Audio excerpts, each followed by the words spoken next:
ready. Just relax and enjoy the ride. In crowd, 815, in crowd, 815, in crowd, 815, in crowd, 815, 815. You know, Tom, for people who have never owned a dog before, they've had to pick up every piece of food they've ever dropped in their home. It's so sad. I'm Greg. That's Tom. This is episode number 272 of the In Crowd 815 podcast for the, what is this? The 21st day of June, the year 2025. Happy summer. The latest it has ever been. In the history of mankind. And you know, having to pick up all that food is a rough job. I'm just saying. For just in case people, Tom does not know what I'm going to say when we start this podcast. He never knows. I don't set him up. This is not. So I never know what's going to come out of his mouth. He never knows what's going to come out of my mouth as we start. Right. My brain works in mysterious ways. So this week we have a wonderful show for you, and the person probably still sleeping next to you. So give him a little nudge and say, "Hey, wake up! Time to listen to Tom and Greg talk about stuff around the 815." We got a ribbon. Got a special meeting this week? Nope. Hug me. Oh, hug he's me. just very huggable. He was just here. That's special. I'm sorry, guy. All right. Happy summer and happy to our, we're going to talk about Bravehearts Therapeutic Writing this week on the podcast. Before we get to that, so let's take care of some biz.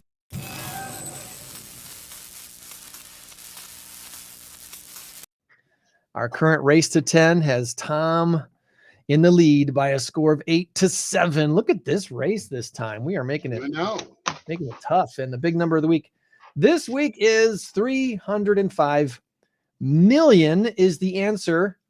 Saliva or snacks? That's so gross. That sounds saliva or snacks is the answer. Put your guess in the comments. We'll see if Tom gets it right and takes the commanding lead, or if I catch up and tie him up as we continue our race to 10. All right. Let's get right into it. What do you say? I say, why not? Let's get right into this thing. Bravehearts is the subject of our podcast this week, and we are lucky and blessed to be having on with us today not only the Veterans Services Director, but also the volunteer coordinator out there at Bravehearts, and that would be Amanda and Amber. And let me play with the screen just a little bit and put you in places. I'm going to put you over here, and I'll put you over here. And look at that. Isn't that beautiful?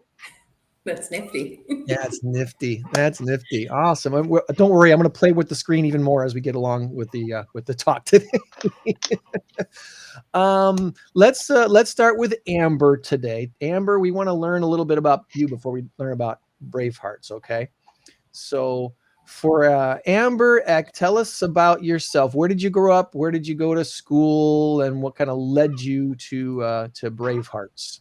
Sure. So I grew up in the Rockford area, actually in Belvedere, and I started my career in therapeutic recreation, working with various special recreations in the area, and ultimately landed a role in 2017 at Bravehearts. And I have held different roles at Bravehearts, including the volunteer coordinator role, and have done various things. But my most prevalent role right now is the Veteran Services Director role, and I have the honor and privilege of welcoming veterans nationwide into healing horsemanship, and primarily out of our farms in Harvard and Poplar Grove, Illinois.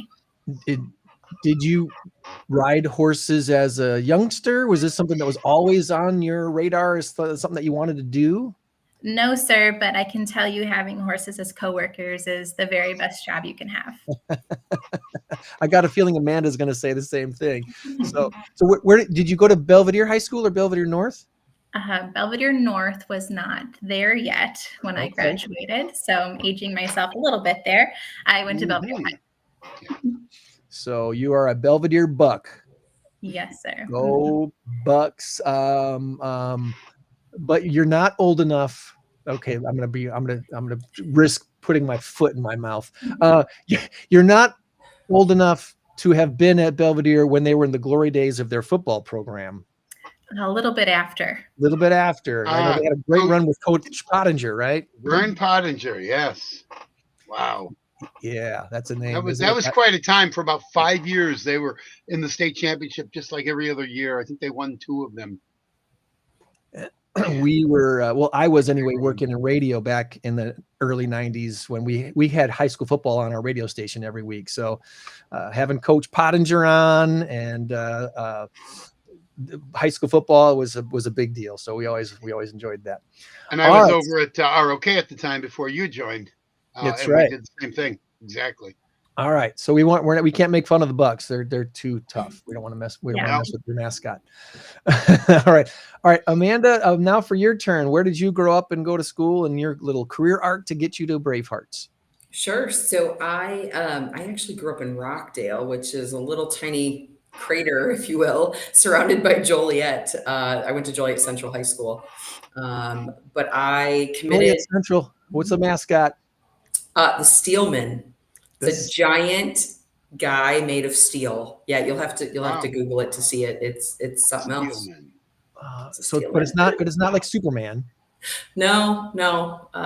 It's like a block man made of steel. Well, that was Superman high about a block and a half away. So he was the Man of Steel. So it was a Steel Man versus a Man of Steel. So There you go. There you Okay. go. Well, Now Pittsburgh you're and gonna the have to- you're Steelers. gonna have to look it up. Never Steelman. were your colors black and yellow by chance? Blue and gold. Blue and gold. Okay. Well, I thought because of the Pittsburgh Steelers, you guys might have adopted the black and yellow. No, But anyway. sir. No, sir. Okay. All right. So from there, where did you go? Yeah, so it's 17. My junior year, I committed to the Navy. I decided to join the military, so signed paperwork, and as soon as I graduated, took my summer vacation and then left for boot camp, which was up in Great Lakes, and then went literally across the street from my A school. I was a corpsman, and so I went right across the street in Great Lakes to the naval base and did corps school there. And then my first duty station was down at Naval Hospital Jacksonville in Jacksonville, Florida. Spent a good chunk of my time down there. Had a couple kids, got married when I got out in 2008. Lived in Ohio for a little bit and then made my way back here I live in Poplar Grove here. And so made my way back here 2012. Literally, I live 3 minutes down the street from the Poplar Grove farm, had no idea that it even existed until 2017, when I met a gentleman in the grocery store, in the Myers grocery store in Machesney Park. Walked up to me and said, "Hi, my name's Bill. Are you a vet and do you like horses?" Wow. Start a Yeah. conversation. Yeah, and Bill's incredible. He's one of our instructors here, and also a veteran. He's a Vietnam War vet, and so yeah, I got introduced and started coming out. Amber was the in that role when I first started coming out, the volunteer coordinator role. It's funny. She remembers when my kids were tiny, like my son, who is now 13 and 5'11", was 4 years old, and up to my knees. So my family's definitely grown up here at Bravehearts. But yeah, I got in and instantly, I really kind of thought I was just going to come out and get to ride horses for free. I was like, cool, like I get to come ride horses. And had no idea that it would completely change my trajectory from a career standpoint, and just absolutely change my life for the better. So I rode for a while and volunteered, and then Amber actually called me, and about a year and a half before I actually even started working here, but 2020, I think she called me and said, "Hey, any chance you'd be interested in a job at some point?" And I was like, "Absolutely, it's my happy place." About a year and a half went by, right after COVID and all the things, and she's like, "Okay, I have a job. Would you be interested still?" And I said, "Yes." And so this July will be 4 years that I've been in the volunteer coordinator role, and they put me through to get certified as an instructor, so I get to teach a little bit as well, and wherever I can help. That's awesome. When you joined the Navy, were you hoping to see the world and travel the world, or were you pretty happy to be based in the States? No, my plan was to go FMF, which would be the Fleet Marine Force. My as a corpsman, right? So the Marines don't have a medical corps, so the Navy's medical side are their docs and travel with them. Yeah, and so that was my plan, was to kind of be in the thick of it. God had different plans. Different plans. Yep. Yeah. My buddy did 8 years in the Navy, never left the United States. Really? I'm like, Yeah. are you kidding me? You never went to Guam? You never went anywhere? Never left the United States. That was the funniest thing. Yeah, yeah. I did 5 years. 5 years. I spent most of my time at down in Florida in general, but did a little bit of traveling and training in North Carolina with the Marines and Portsmouth, Virginia, doing baby doc school, and um, NESGX did support a platform that supported Gitmo during that time frame. So Hmm. just do a little bit of that stuff, but wouldn't replace it. Wouldn't replace it for the world. Absolutely You moving still to probably Wyoming. got some stories we won't share today, but I'm sure there's We don't have time for all that. there's some off-air stories I'm sure in your world that would be fun Yes, sir. to get into at some point. So, well, all right. So I'm gonna put you over here because I want to see your sign that says the world needs more cowboys. I like that as your background there. That's pretty cool. Absolutely. So, so when somebody asks you, let's go back to Amber. When somebody asks you, Amber, what is Bravehearts? Kind of, if you're just meeting someone for the first time at a family get together or some networking event or something like that, and someone says Bravehearts, I've never heard of it. What is Bravehearts? What's that all about? What do you tell them? So Bravehearts originally started in 2002. And like I said before, we have 2 locations that have been functioning for many years. And Bravehearts gives the opportunity for people to discover healing horsemanship, whether it be veteran family members that are accompanying the veteran to the program, children and adults with various diagnoses, and we have an extensive outpatient clinic as well. So we utilize services to bring that our community is in need of and offer them, depending on the demographic. For our veterans, it's at no cost. And then for our therapeutic riding and outpatient clinic, there are fees. But coming into the program, it's all about bringing, our mission of hope, joy, and unlimited possibilities through the healing power of the horse. And we hear about in therapy dogs and other therapy animals and stuff like that. The horse aspect of therapy, that still seems kind of newer. That seems more, of a newer idea.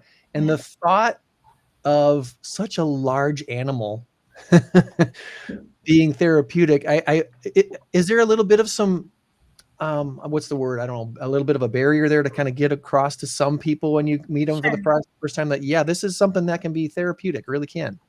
Sure. And one big reason that I like to share, especially with our veteran population, is not many people have horses. A lot of people have dogs, but being able to come to the farm gets people out of isolation.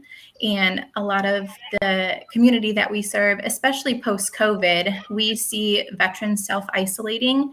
And, the horse can't go to the basement. They have to get out. They have to get in the car, have to have a good night's sleep and get to the farm in order to have that experience. There's so many components of horses that are so intriguing to so many people. And the biggest thing that I like to reflect on is the trust aspect. Horses are prey animals, even considering their large size, unlike a dog, which would be more of the predator category. And being able to see veterans like Amanda and, the over 1,000 veterans that we serve yearly, being able to let some of those high guards down and be able to connect with the horses and regain and build that trust and confidence is something that I really pride our very special horses on being able to do. We have over 50 horses at both of our locations that are exceptional in their work. They are true therapy horses, and when they put those saddles on, they know it's time to get to work. And but the big component is, you have to get out of your house. You have to, be there. You have to be present always. Horses are big on teaching us mindfulness. If we come into the arena or even their stall or going out to the pasture to catch them for a lesson, if our headspace is not there, the horse will tell us. And that reflection is truly a parent. You know, Amanda can speak a lot to that. Amanda oversees our volunteers that handle a lot of our horse handling before and after lessons, and how important that is. And from the veteran component as an instructor, being able to teach that. But horses are incredible beings, and I encourage everyone to experience it in some way or another. They got some intuition there that maybe the average guy or gal doesn't really get, right? I mean, that's For sure. I tell the story of I'm personally not a horse rider. Okay. Not that I wouldn't try again, but as a youngster, my cousin who lived on a farm, I spent a lot of time on a farm in northern Wisconsin when my younger days, she got me on her smaller horse one day. And so I kind of, we trotted around a little bit and did that thing. And she had to run in the house for something. So she had me, so you stand here. I forget the name of the horse. You stand here and I'll be right back. Right. And the horse moved a little bit and I wasn't picking up on what was going on. I ended up standing right next to a hind leg, like a shoulder. I got like a shoulder bump from a hind leg of a horse that was my height, just about and just put me to the ground. And I was like, whoa. So I don't know what happened there. I guess I was showing a little bit of fear or something. Obviously I was not the most comfortable. So horses, not all horses are cut out to be therapeutic horses, I'm guessing. I guess I'll throw that out there as the question. And we serve so many that come to Bravehearts for the first time with some type of story. They were on some ranch or they were on some trail ride and something happened. And all I have to say is, Bravehearts horses are a totally different breed and they're so special. And I have kids of my own. And when we're out in public or at fairs or around horses that are not from Bravehearts, I have to remind them, like, don't forget, it's not a Bravehearts horse. Yeah. And I fully, entrust them so much. They've seen so much pressure from all different angles, whether it be from, a child that has, some Down syndrome or various diagnoses that is in need of having sidewalkers in their lesson. And that's a lot of pressure on a horse. Or, some of our Mustangs that we've brought up through the program that are now riding through Times Square, New York. That's a lot of pressure. So the amount of exposure that our horses have come from a lot of time worked with them, and a lot of people work with them. We have a tremendous president CEO at Bravehearts that has instilled all of us with a lot of continuity in our handling. Our horses see over 100 people on a given week. And, how we handle them and how our approach has to be with each of them has to be consistent. And so a lot goes into it. A lot goes into the behind the scenes operations to make, what everyone sees possible. But we couldn't do all we do without the caliber of horsepower that we have. Without getting too philosophical, you think back of the Old West. Horses were involved in gunfights. Back in medieval times, they were involved in jousting and all that. So I think over time, they're bred for that kind of action and this and that. So your Times Square thing, your analogy was perfect because I think some of them, not all of them, some of them understand the people, the noise, the crowd, this, that. So I think they're easily adaptable. So the thought that occurred to me was horses, especially elephants, tigers, whatever, they're all just humans in different skin. They feel fear. They feel love. They feel hate. They feel all of this stuff that we feel. They just can't express it like we can. They can't use words unless they're parrots or something. And we need to, this is a philosophical part, we need to all remember that down to our goldfish, our horses, our dogs, our cats, or whatever, treat them like a part of the family. Treat them with respect. So a final point I wanted to make is I've never rode a horse. I told you both. I'm not sure if both of you were on last time with us or one or the other, whatever. And I said this. I've never ridden a horse in my life. I will one day. I will one day ride a horse. And so I have other thoughts, but maybe for later. I just wanted to get that out there. Well, like it seems to me like dogs. My dog, who's now crawling underneath my desk to be near me, wouldn't be the type of dog I would ever take to a hospital to comfort someone else, and it's not a therapy dog, right? I imagine that's the same with horses. But are you? Does Bravehearts actually like have like a breeding program? Are you raising horses from ponies on up to become therapeutic horses? No, not at this time. All of our horses, we get reached out to almost daily from people wanting to donate their horse to us. But our big thing is soundness, the overall care, their age. But the biggest thing is temperament and just making sure that they're able to carry the job of a therapy horse. We have a tremendous community of people that, offer up different ones, but we're very, very, very selective.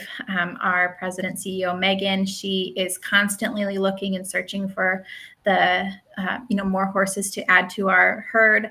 We 50 horses sounds like a lot, but when you're thinking about the amount of people that we serve, we have standards of how many hours the horse can work in a day, how many hours they can work in a row. We're really prideful on making sure that they're able to be a horse and be able to have turnout and be able to have, the true life of a horse as well. So we're always looking, but they're unicorns out there that we're searching for constantly. I want to bring up your guys' website here and kind of show off this really cool thing that you've got here at braveheartsriding.org.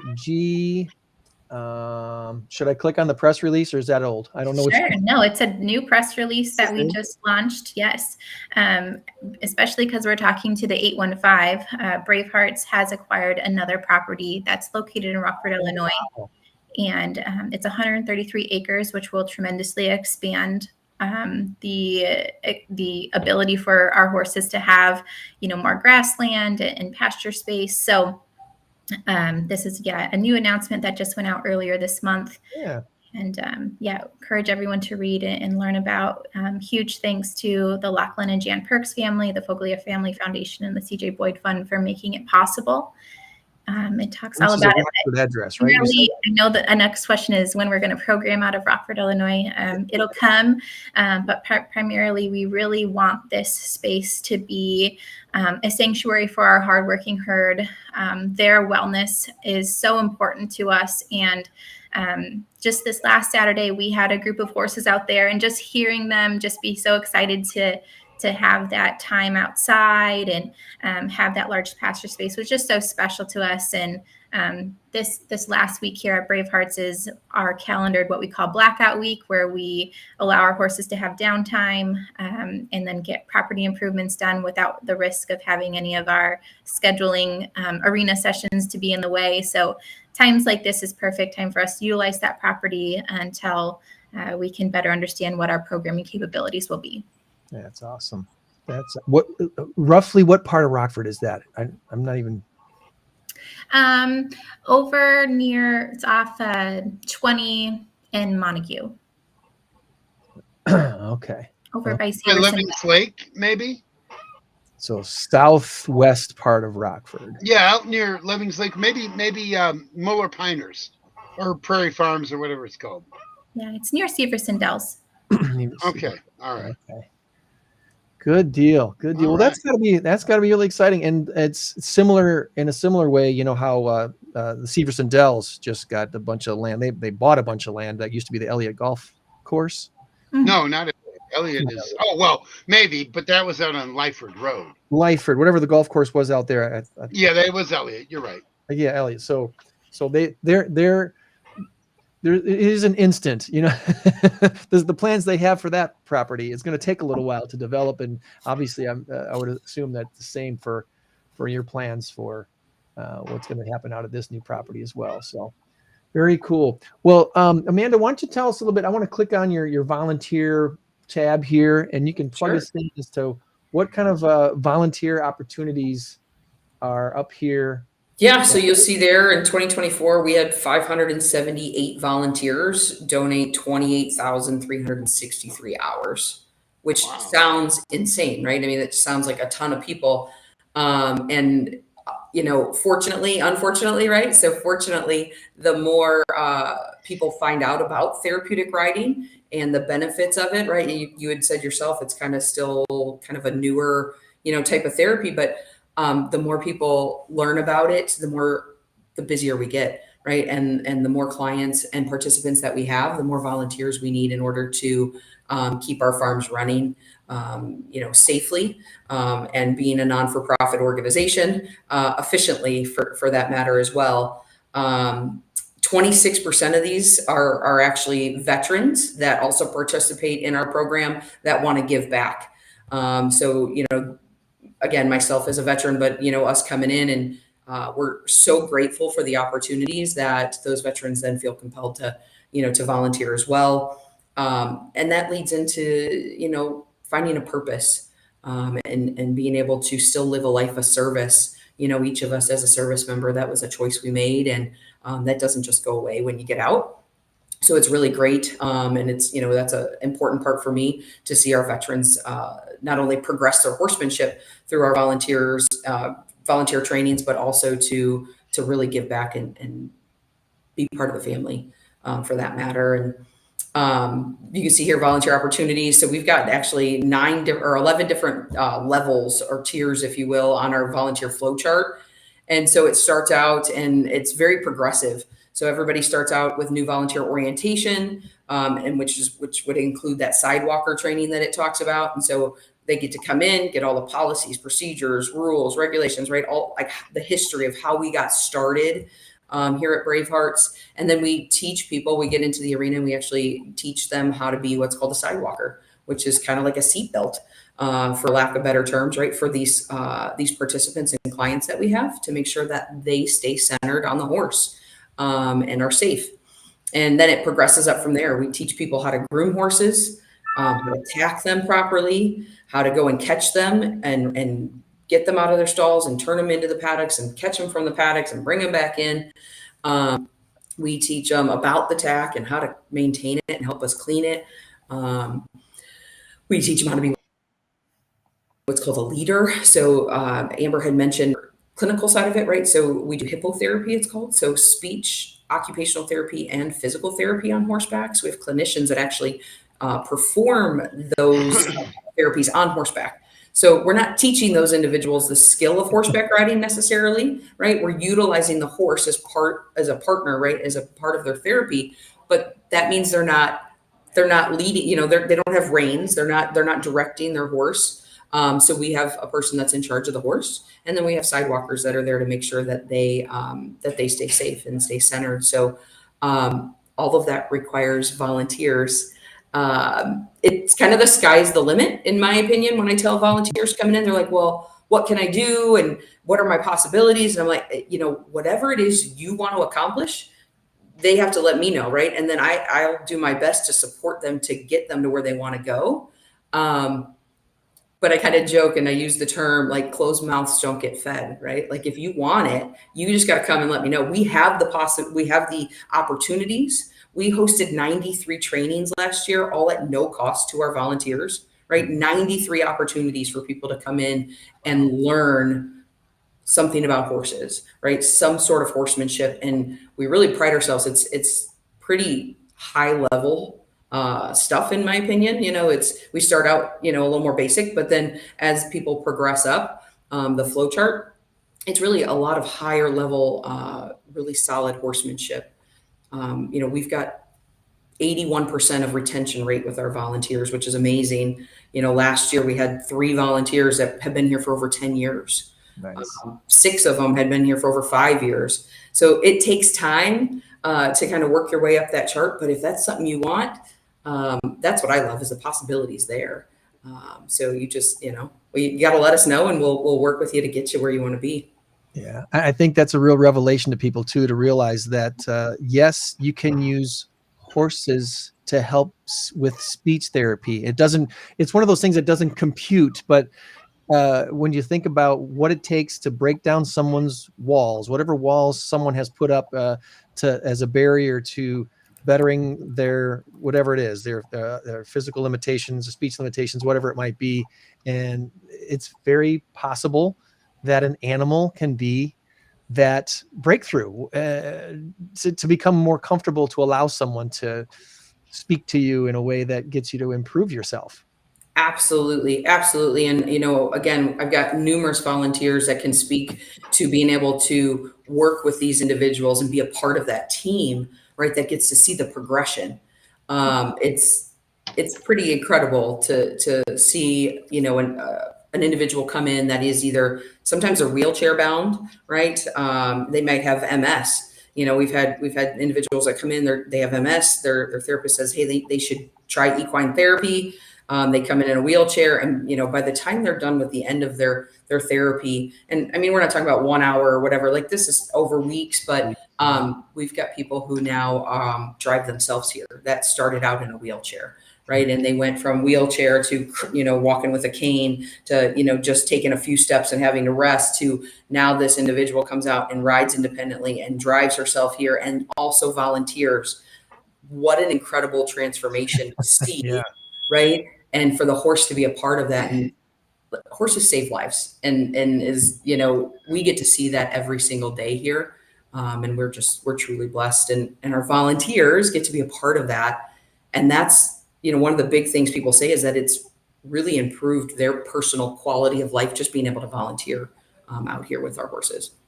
If the link isn't showing up in the chat, just go to braveheartsriding.org and you'll find all the information there about volunteer. Yeah, you can fill out that inquiry form there. That Google form will shoot me an email directly, and I'll respond back. We do volunteer orientation once a month, and then the subsequent trainings that go along with that flow chart. Each week I do a training. So I was here last night doing a catch and release training. We'll have one again next, another level next week. So again, the opportunities are there for people. It's just as rewarding for our volunteers as it is for us. But it takes a lot. It takes a lot of hands. These are full-time, year-round working farms. I joke with people, we don't go home at night and like turn the lights off and like everything just goes to sleep. We've got staff that's here all day, every day. And so just to kind of give you a little more of a perspective, on a weekly basis, when we're running our sessions, which we run sessions 6 days a week, other than Amber saying we've got a blackout week where our horses get some time off, but it takes about 200 volunteers a week just to keep our 2 farms running safely and efficiently. So if that gives you a little bit of a perspective on how many volunteers it takes. And soon down here, there will be a 3rd address. Yeah, absolutely. Everyone's like, how are we going to do that? But again, that's opening up, our programming and what we do to a whole new community, and the location will be phenomenal for our veterans program, and being able to, we partner with a lot of different veterans programs, that are different hospitals and stuff like that. And so, the convenience of the highway, and again, that'll just open up even more. Since we've launched, every day I've been getting messages from volunteers going, oh, I want to volunteer at the new ranch. I'm excited for you. I mean, I think of all the people down in Oregon and Rochelle and Byron and Winnebago and Pecatonica that really wouldn't want to drive all the way to Poplar Grove or Harvard. I get that, fine. But now they're going to have one right there in their backyard. And it's like we have quite a few volunteers. You might be surprised that'll drive over an hour and a half just to come volunteer. Sure. Yeah. I talk about my involvement with Starlight Theater. This is my 7th season at Starlight Theater, acting in shows. And we have people that will drive in from the far parts of the suburbs of Chicago to be in shows out here because they know how great of a facility it is and how great of shows we put on. So to think they're coming out 4 nights a week for rehearsals, and then show week is all week long and everything else, and we do it all over again in July. Similar thing. You guys have these programs that people are willing to go to because it fills their cup. They are getting a lot out of it too. So I'm excited for you to have this facility. If someone wants to donate, I'm going to click on your donate now button here and just kind of show what people will see when they are asked to donate to Bravehearts. Your donations make our mission possible. There's in-kind donations, cash donations, plenty of other ways to give, and of course volunteer. Anything specific about donating to Bravehearts that you'd like to make sure to highlight today? So any donations that come in, we're a 501c3. We have charitable letters that will be sent out following donations that are received. The donations go right back into the program to make all of our operations possible. When you click on the donate tab, there is an option to give directly to the Veterans Program, to our horse care, to our hardship scholarship fund for our individuals in our therapeutic riding program or outpatient clinic. You can note that. We also have done multiple memorial donations that you can put, and it's somewhat, if you want to put your donation in memorial of or in honor of, you can note that as well. We are constantly doing fundraising. We get a lot of compliments on the gear that Bravehearts has. So we have some different items up on our store that you can purchase. A big campaign that I don't want to say campaign, but a big thing that we do is always honor our veterans and those currently deployed. So we have Red Friday t-shirts up on our website now to remember everyone deployed on Fridays by wearing red. And, just a bunch of cool items that we launch sporadically throughout the year on our website and on our social media pages. Bring up your merch site here and show off some of that stuff here too. Yeah, so that's our online store. And we have like limited edition merch. That was that other little drop down on the website. So okay, let me go back to that. Limited edition merch. There we go. That will all ship direct from Bravehearts. So this is the one that has your red. There you go, Red Friday shirts. Yep. Very cool. Very right cool stuff. Got the new logo there, new hat for the new farm is on there. So that's the one I have on. The one below that has got the new that's the logo for the new farm. Very cool. Trail to Zero stuff you'll see on there. I know we didn't really get to touch base too much on that. Amber, that's part of our veterans program. I think I talked a little bit about that too, Greg, the last time, but one of our missions is to raise awareness about ending veteran suicide. Statistically, still about 20 vets a day take their own lives. And so when we mentioned riding through Times Square, that wasn't an analogy. Like we ride 20 miles and they shut down Times Square for us. We ride with the mounted units from out there, and we try to raise awareness and let people know that 20 vets a day is too much. And so we go through select cities. Each year is a little different, but New York has been longstanding from the get-go. So more to come on. You can find out more under the Veterans tab. There's a Trail to Zero. There we go. Bring that up for us here real quick as well. Mark, riding a horse anywhere has got to be pretty epic, but doing it in a city. Well, 2 years ago, we actually went over to Normandy, France, and rode on Utah Beach just before D-Day, and then through the city of Deauville. We took a group of veterans, and I was blessed to be one of those veterans. And to say that was a life-changing opportunity, right? To be somewhere, to be on that hollow ground where so many Americans gave their lives for the freedoms that we still enjoy today. We got to welcome in some World War II vets on an honor flight that hadn't been back there since D-Day. And to watch these gentlemen get pushed out in a wheelchair right at the top of the ramp. And they're like, oh, I'll push you down, down the ramp. And they're like, no, I'm going to stand. And I'm going to, salute all these people that have come out. Was pretty incredible. So. Good deal. Well, I have, in the last few weeks, I've been asking AI to help me with questions for guests.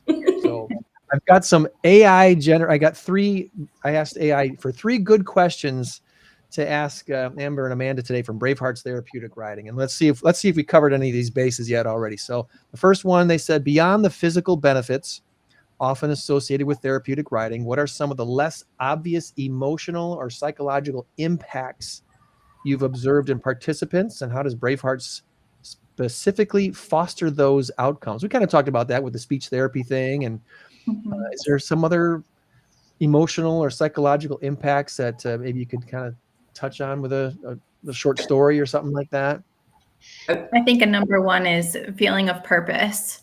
And Amanda touched on it with the veterans returning service, but being able to feel fulfilled and have a purpose once again, especially for our veteran community. I talked a bit about the trust and the confidence building and the mindfulness. Other than that, we've done surveys, and another greater impact is they have more good days. So that's a definite positive. I can, just give a little bit of a personal, side of it from that aspect too. And so, I mentioned in the beginning, I just thought I was going to get to come out and ride horses, right? Little did I know that I didn't even realize I lived in such a high anxiety state for so many years. That was just my normal. I didn't realize that there was any other way. And coming out here and being able to work with our horses, really, they're like a mirror, right? And they can see what's going on inside. Most of the time before we're even ready to admit it to ourselves or to say it out loud. So for me, that's been the big thing of they keep me honest. They keep me present in the moment, right here, right now, right? The 10 other things I got going on at home, right? What's for dinner? What do the kids got going on? Like all these other things, like just in general, all of that has to pause when I'm with a horse if I actually want to accomplish something, constructive. And so that's a big part too, especially for me, but for a lot of our veterans, is to just be present and in the moment. Truly disengage from whatever else was bugging you for the last day or weeks or months. And Yes, sir. Yeah, even physical. Right? Like I got, like, not to get too much, but like I've got chronic back pain, right, from my time in the service. I've got a service connected disability, and like for just a little while, I can forget about that. I don't know exactly how it works. I really can't explain it more than that. But I can forget about that for just a little bit when I get to go to come and ride and be here. Awesome. All right. The second question AI gave me was Bravehearts serves a diverse group, including veterans and children. Could you share how your programs are tailored to meet the unique needs and goals of these different populations? Obviously, we've talked a lot about veterans, but you're not just serving veterans, you're serving a lot of other groups as well.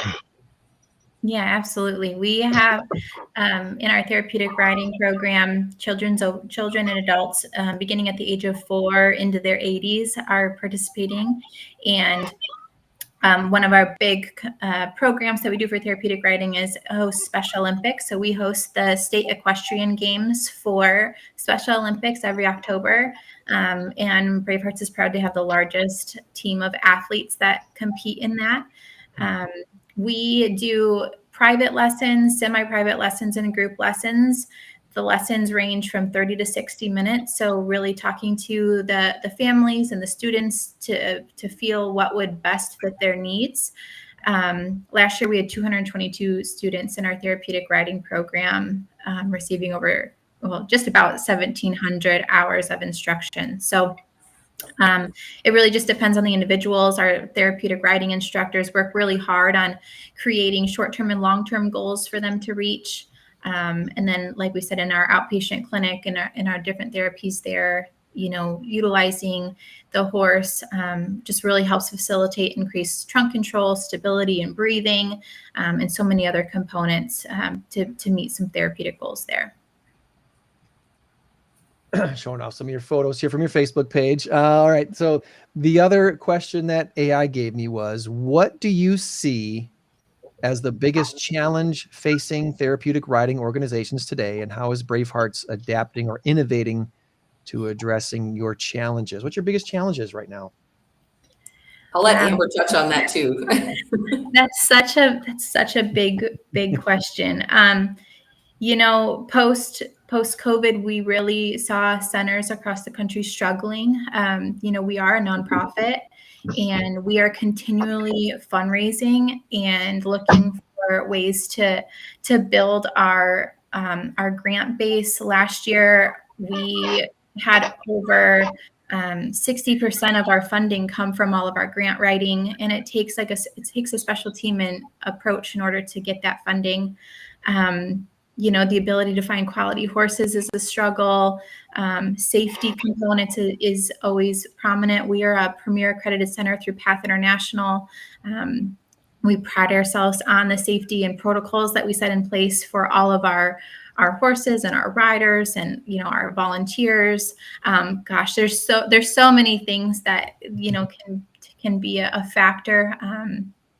Bravehearts did a program last year where we mentored 5 centers across the country and helped to grow their veteran program. And so we learned a lot from them based on the struggles that they were facing. And then just a few weeks ago, Amanda and I and other members of our team helped with a program out in Indiana. We spent a week there getting their program back off the ground. So there's so many things. It really just depends on the center and their program focus. Bravehearts just so happens to encompass so many populations and is very innovative in the offerings that we have. But sometimes it's just starting is the biggest struggle for these types of programs. Well, it's a big undertaking. I mean, there's the land need, there's the financing need, there's the volunteer need, there's a lot there. It's not small. No, there's so many moving parts and everyone's intertwined. I loved coming on board in the volunteer director role just because of how focused it was into all aspects of the programming. But yes, a lot goes into it. Horses got to eat, arena's got to be cared for. We need helmets. There's so many different requirements in order to have our standards up to par for the needs of our program. All right. Well, with that being said, before we get into Tom's trivia, I also ask AI to give me some funny or odd questions to ask you. and I'm going to pick one of the 3 that they gave me here, and I think this is the best of the 3. If the horses at Bravehearts could form a band, what genre of music would they play, and what would their hit single be called, or the name of their band be? Well, for sure, country. I was going to say we're kind of country people. and yeah, I mean, we've got mounted. So we also have like mounted color guard and mounted drill teams with our veterans, right? So like I ride on a women's drill team, and then we've got a co-ed drill team, and then like I said, a mounted color guard. So we do a lot of patriotic country stuff in that end. Oh, Amber, I don't know a name. You said a name of the single. Well, yeah. What genre of music would they play, and what would their hit single be called? Or I added, or maybe what would their band name be if a song title? It's obvious. It would be "Save a Horse, Ride a Cowboy" by Big and Rich. I mean, come on, it's a no-brainer. Well, Tom, I think you're onto something there, but I think it might be "Save a Vet, Ride a Horse." I think that would be the that would definitely be a little more fitting. All right, fine. Our next T-shirt, Greg. It's our next T-shirt. I like it. Yeah. Save a vet, ride a horse. That's and this way, you don't have to give Big and Rich any royalties. So exactly. All right. Before we dig into Tom's trivia this week, anything that we did not ask you that you wanted to make sure we talked about before we transition on? Always feel free to reach out. You can contact us through our website. And the only other thing, Amanda, I think we should mention is there's volunteer groups that come out to Bravehearts. So businesses will have a volunteer day for their employees to come out and do a team building type, volunteer project. So if you are part of a business or a club or organization that is looking for volunteer opportunities, see Amanda. Yeah, no, absolutely. And Amber, I think, we've got opportunities for our veterans too, right? We've got something coming up, I think, here in July. I didn't know if you wanted to give that July. Sure. July 12th out at our Harvard farm, we are having our annual cowboy breakfast, welcoming veterans and their families, being able to receive a free breakfast, meet with some of our current participants, watch our veteran drill teams perform. It'll be from 8 to 10 a.m. and we'll do a post up on Facebook about that here within the next couple days to figure out how to sign up, or just feel free to reach out to me. Always feel free to tag in Crowd 815 on any of that stuff. We want to share that wherever we see it. And I do my best to try to share it along, our Instagram and Facebook channels whenever I see stuff that, especially from people we've had on as past guests, to help promote what they got going on. So feel free to tag away. We want to be made aware of all the stuff that you got going on. So really appreciate your time today. And now we're going to put you to the test with a little bit of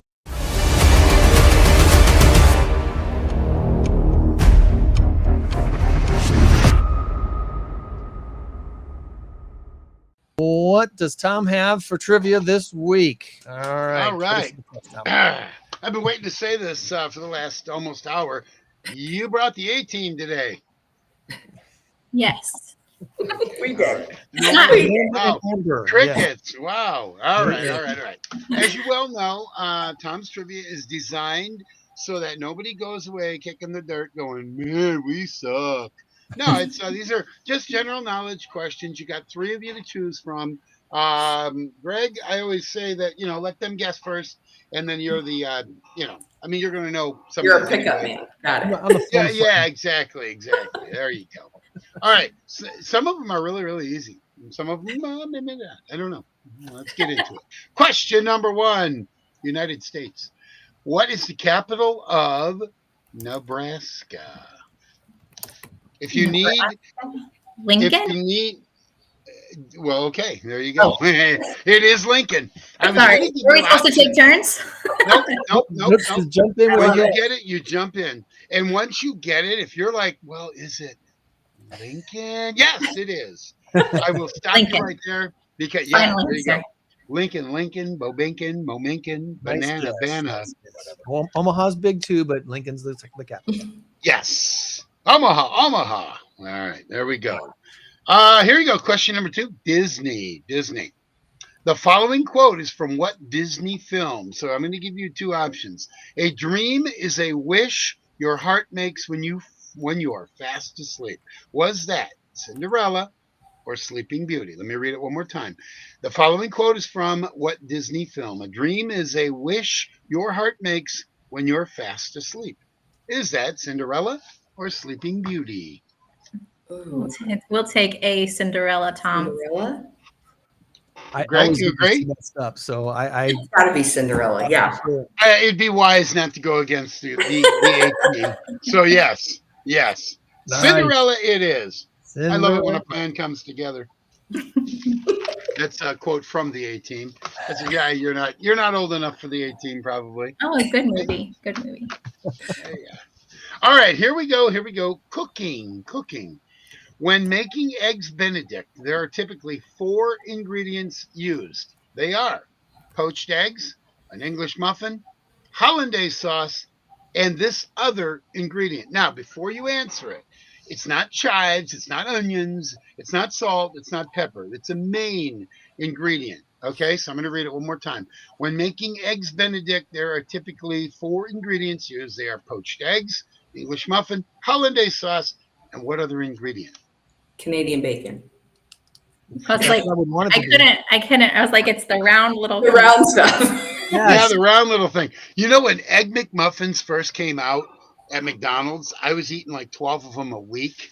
They were so good. And they're back then they were like 99 cents. But and the Canadian bacon is so good with that round egg and the I'm hungry now. Great. Hey, Thanks. well, I was just going to say, now I'm hungry, Tom. Thanks.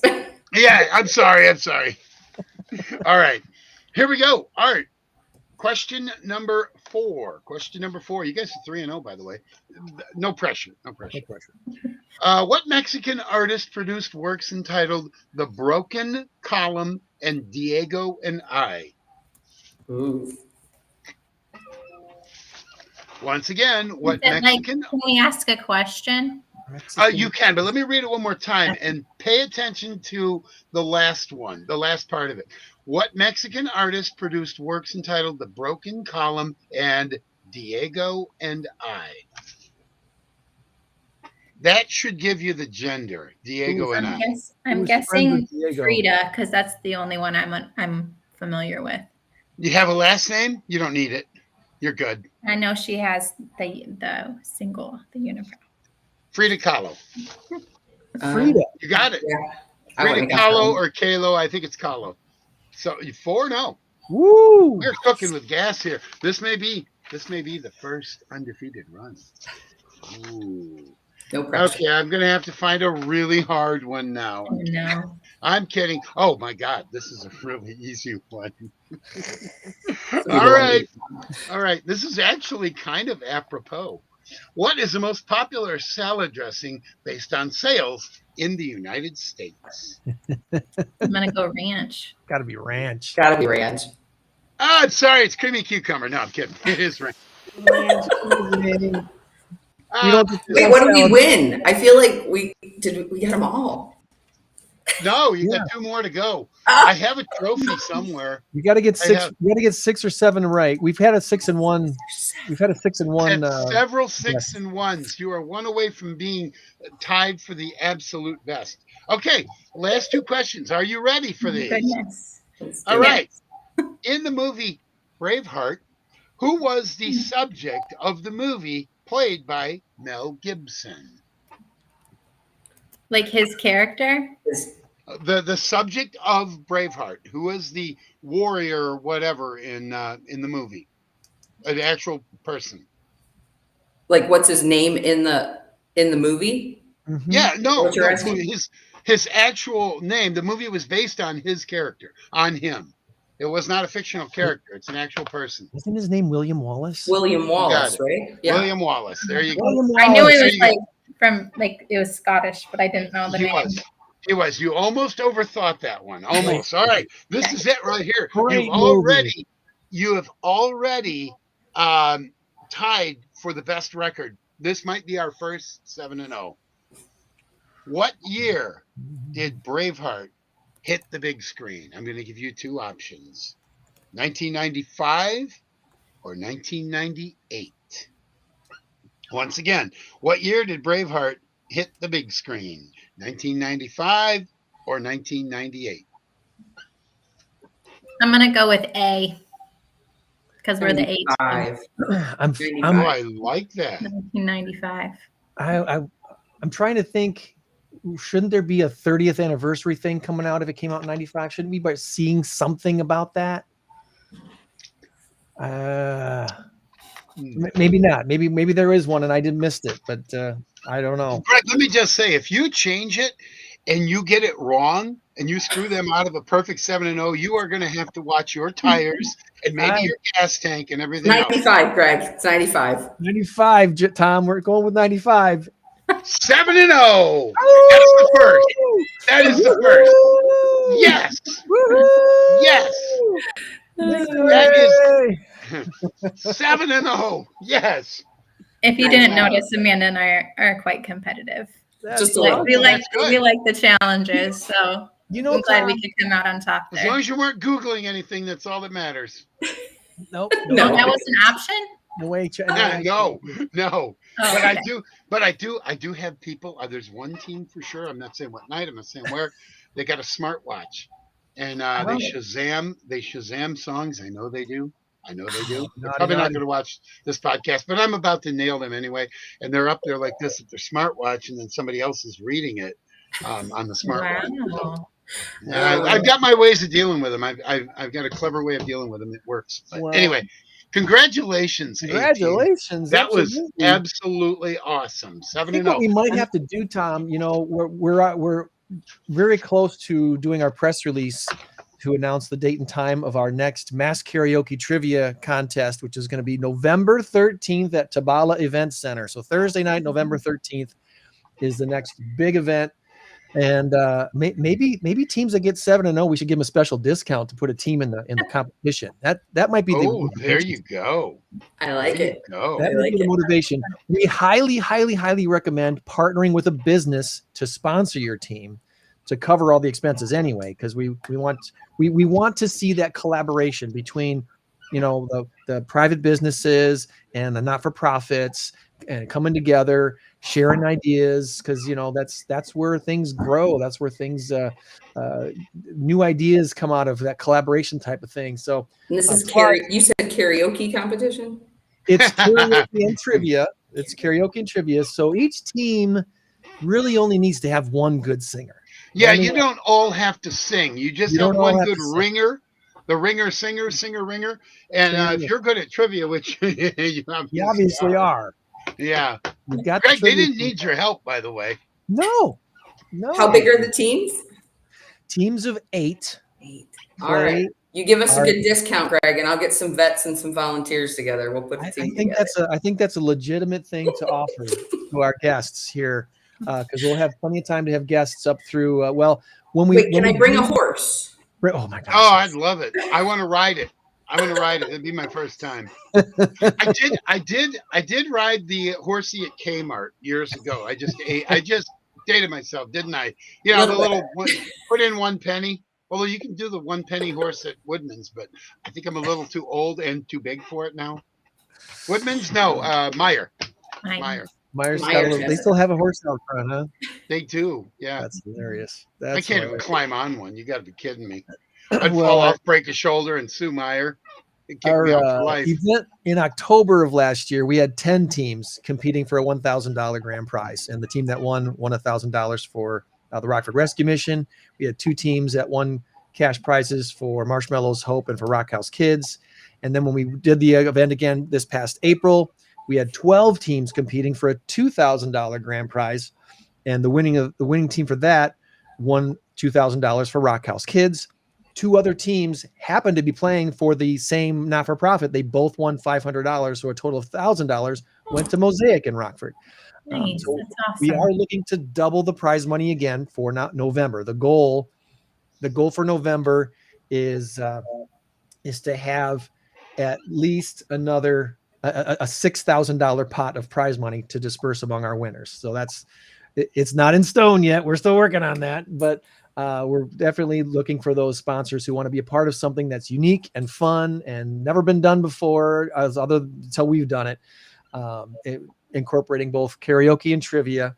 The trivia points equal the karaoke points, so they all kind of mesh together. What did we have last in April? It was each was worth, was it 74 points? Well, we did 8 times 3 is 24, so that ended up being 24. 72 points, I believe. Correct. 72, yeah. So the 72. total possible score, I think, was 144. The perfect score Something like that. can't be had Yeah. because the celebrity judges aren't going to give you a perfect karaoke score. But it was a lot of fun. We already have our first committed celebrity judge for November already because he had so much fun in April. He can't wait to come back and do it again. We've been working with Whitney Martin at Go Rockford and Visitors and Convention and Visitors Bureau to help kind of get this next one bigger and better than it has been before. So start thinking about your team, gals. Start thinking about who you'd want to be like your 7 strong trivia people, and then your 1 singer ringer, whoever that might be. Listen, I'll give Ariana Grande a call. We're friends. We're pretty close. I'll see if she'll be willing to be on your trivia team. Perfect. You let us know. Hey, G, what do you think? You're hilarious, Tom. I try.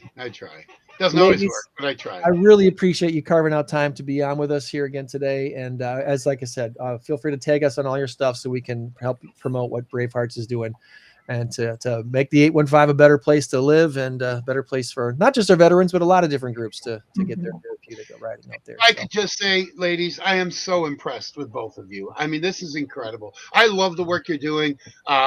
And you're obviously very smart. I mean, this is just so good. This has been a great hour. This has really been a great hour. I am going to visit you guys one of these days, and I'm going to ride a horse. I like it. Thank you guys so much. It's definitely a team effort, right? We couldn't do it without our team. We have an amazing team, and just blessed to be a part of it. And thanks for giving us the opportunity and the platform, right, to share it with some people. And yeah, thank you so much. Have a great rest of your week. Thanks. Congratulations. 7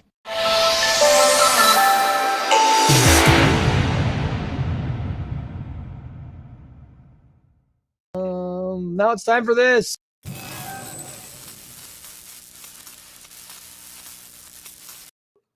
Okay. I was going to say that was so impressive. I mean the whole thing, but 7-0, and they legitimately Our first nailed perfect score.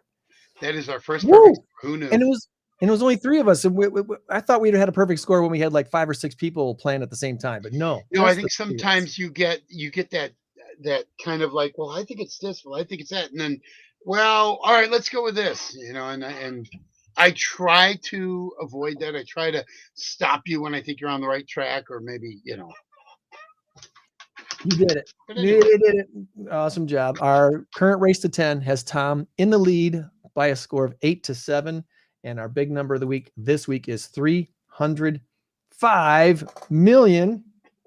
Is the answer saliva or I snacks? I didn't want to go with what I thought might have been the obvious one, so probably Um, going to bite me in the rear. So well, I got to change the score here on the screen. So let me do that first and then ask you, Tom, how much the average person, how many snacks the average person will consume in their lifetime? well, see, I myself will consume 305 million. So you add everybody else, it can't be that one because So the average person enjoys 21 nibbles between meals every week, a total of 1,095 per year, which equals about 70,000 snacks in their lifetime. How about that? yes. Give Tom the point. It's the answer this week. Have you heard the name Ann Wojcicki? No. Ann Wojcicki. Wojcicki. She's the founder, the co-founder, and former CEO of 23andMe. Mm-hmm. You know, that DNA testing company. Yeah. Yep. Yep. Ann is going to buy 23andMe because they were declaring bankruptcy. You know, they were going through a bankruptcy court, and it became a big thing of like, oh my gosh, whoever buys this company is going to have all of everyone who's submitted DNA. They're going to have all these DNA of Mm-hmm. people and contact information. So she's buying back the company for $305 million through her not-for-profit called TTAM Research Institute. Originally, Regeneron Pharmaceuticals won the bankruptcy auction with a bid of $256 million, but Ann swooped in with her higher offer, and she said she's thrilled to continue 23andMe's mission to help people access, understand, and benefit from the human genome. So, yeah. So there's that, Tom. It's have above you my pay grade. have you submitted saliva or anything to one of these DNA testing sites? No, sir, I have not. I got it as a gift. Was it a year ago, year and a half ago, I think, for Christmas or something like that. And so a bunch of our family members did it and got back really, surprising results. Maybe the most surprising was the fact that they sent mine back and said, try again. We didn't get a good enough sample. So I sent it back again. They said, try again. We didn't get a good enough. This isn't working for you. So apparently either I'm alien or I'm some kind of divergent type person that they can't figure out my DNA. So that might explain a lot, Tom. Yes, I always thought you were an android. I'm That's definitely. I haven't done it yet. I don't know why, but I admit I really do want to know my ancestry. I want to know, do I have any? I don't know. Do I have any whatever Yeah. Indian in me or any Italian or whatever? I don't know because it could be like 1/16 of something. I don't know. And just know. looking at the family tree, I'd like to do that. A couple last things before we wrap up this week's podcast. I want to remind everybody that the Tinker Swiss Cottage Museum and Gardens has a big event coming up August 21st at Embassy Suites here in Rockford. It is the first ever Aloha Ohana Gala, celebrating local history and heritage and the connection that Robert Tinker had and Tinker Swiss Cottage had with Hawaii. A very special speaker from Hawaii will be here presenting that evening, and we'll also have some awesome Hawaiian dancers performing as well at the Embassy Suites. Again, that's Thursday evening, August 21st. And we are looking to get table sponsors and event sponsors. So if you or your company would like to be a sponsor of this very unique, very fun, and historic event and partnering with Tinker Swiss Cottage, please let me know. I'd be glad to help you do that. Also, there should be a hula hoop contest too. Hey, a hula hoop contest that might happen. As we've been saying too, all things In Crowd, follow our website, incrowd815.com. Our cool merch, of course, the podcast and the events that we got coming up. We'll be releasing a press release here real soon, again, announcing that November 13th, Thursday evening, November 13th, will be the next Mass Karaoke Trivia Contest, this time at Tabala Event Center. and where we will be opening this up for teams here in about the next month or so. We don't want to open it up too early, but we'll let you know when you can start entering your team to compete for the prize. We don't want to release that until we know what the prize is going to be. And like I mentioned with the gals here, with Bravehearts, we haven't had that solidified as of yet, but we're working on that. So really looking forward to our next Mass Karaoke Trivia contest and growing that into something big and fun. Starlight Theater this past week has been Ragtime, which if you've never seen Ragtime, it is quite the epic musical. It's a long, I compared it a little bit to Les Mis in its epicness, if that's a word, epicness. It's a really epic story. It's a great story, and the music is awesome. It's along the line of musicals where basically the whole show is a musical. There's very little dialogue. It's almost all song. Almost everything is sung. So when you come out to see that, that's what you can expect. Wedding Singer has You're not in that one though, right? I'm not in Ragtime. I'm in Wedding You're not Singer. in Ragtime. Would love to have you come out and see Wedding Singer and find out if Robbie and Julia actually do get together. Spoiler alert, they do. Oh, I don't have to see it now. Okay. I want to grow old with you. Yeah, that's a great song. Anyway, a lot of fun. Not a show for kids. PG-13 for sure. Maybe even R.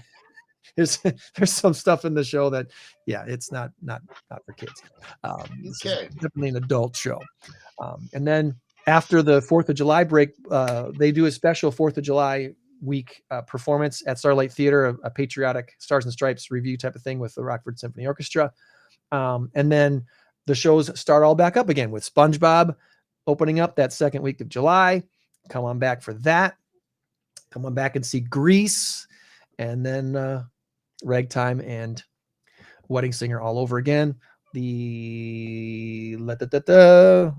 it Mary Poppins? The last show is I think it's Mary Poppins. I don't have it in front of me, so I forgot off the top of my head right now. But Starlight Theater, the place to be this summer. At least try to come out and catch a few shows and see your wonderful local talent at their best.